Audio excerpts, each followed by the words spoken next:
আউযুবিল্লাহি মিনাশ শাইতানির রাজিম বিসমিল্লাহির রহমানির রহিম। দূর ও কাছের যে যেখান থেকে দেখছেন সবার প্রতি প্রীতি ও শুভেচ্ছা ও সালাম। আশা করি সবাই ভালো আছেন। আসসালামু আলাইকুম রহমতুল্লাহি ওয়া বারাকাতুহু। তবে আজকে বিষয়টা হলো ডক্টর মতিউর রহমান, MBR রাজস্ব বোর্ডের কর্মকর্তা।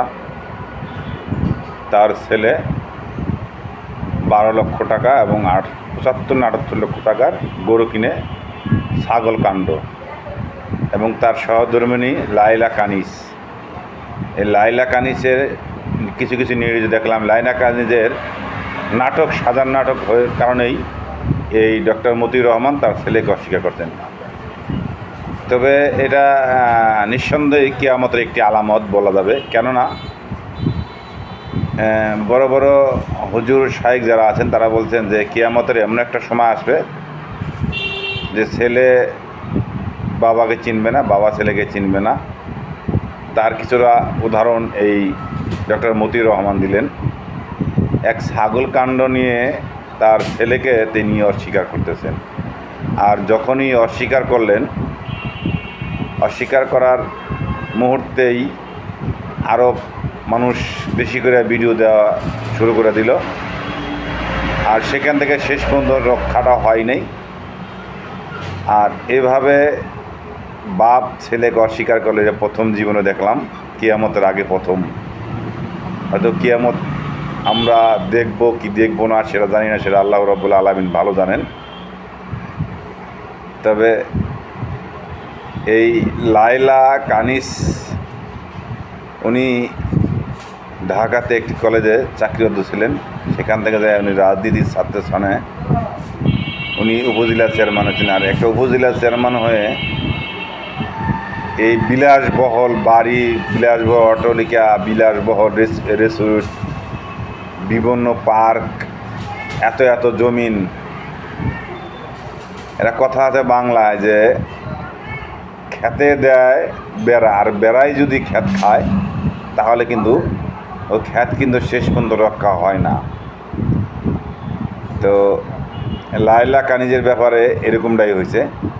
উনি একজন জনপ্রতিনিধি রাক্ষস হয়, তা সেখানে দেশের মানুষ কেমনে কীভাবে সুরক্ষিত থাকবে? সুরক্ষিত থাকতে পারে না। আর তিনি ডক্টর মতিউর রহমান NTVর একটি সাক্ষাৎকার দেখলাম, উনি কয়েকবার নাকি বলে দুর্নীতি দমন কমিশনের ক্লিন সার্টিফিকেট পাইছেন। এখন আমার মাথায় ধরে না যে সে কীভাবে ক্লিন সার্টিফিকেট পেলেন। সেটা দুর্নীতি দমনেই ভালো জানেন, তারা ভালো বোঝেন। এবং সরকারি প্রতিষ্ঠান থেকে তাকে ক্লিন সার্টিফিকেট দেওয়া হয়। এত বড় দুর্নীতি মাস্টার রুল, একজন মাস্টার মানুষ, তাকে দুর্নীতি সার্টিফিকেট, ক্লিন সার্টিফিকেট দিলেন।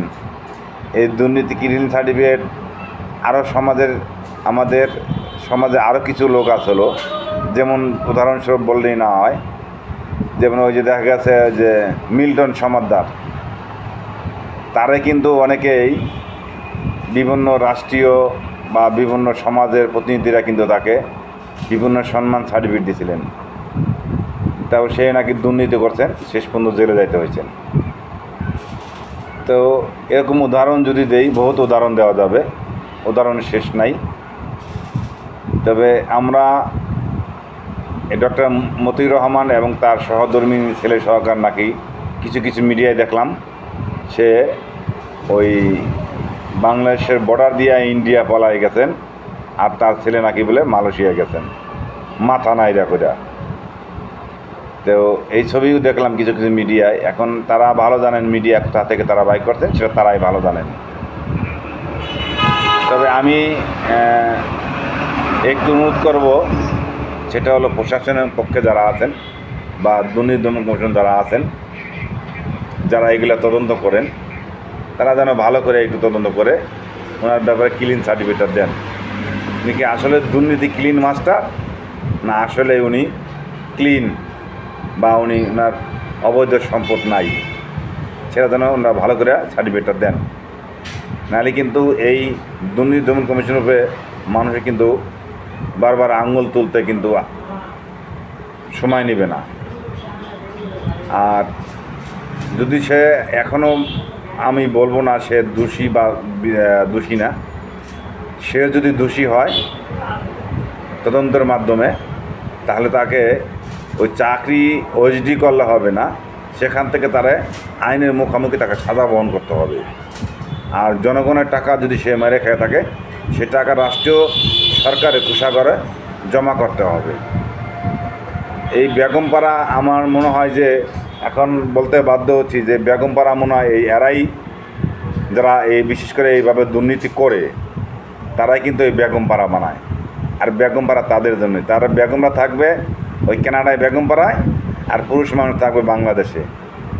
তার মানে তারা আনন্দ ভর্তি করবেন বাংলাদেশে বসে, আর তারা বেগমপাড়া বলে তারা বেগমরা আনন্দ ভর্তি করবেন, আর জনগণের টাকা পকেট কেটে নিয়ে তারা এই পাচার করবেন।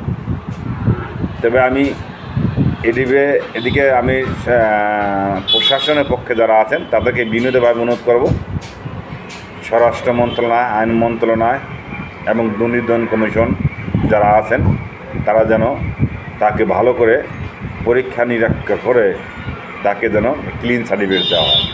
যদি সে দুর্নীতি করে থাকে, তাকে দুর্নীতি সাজাভুক্ত করতে হয়।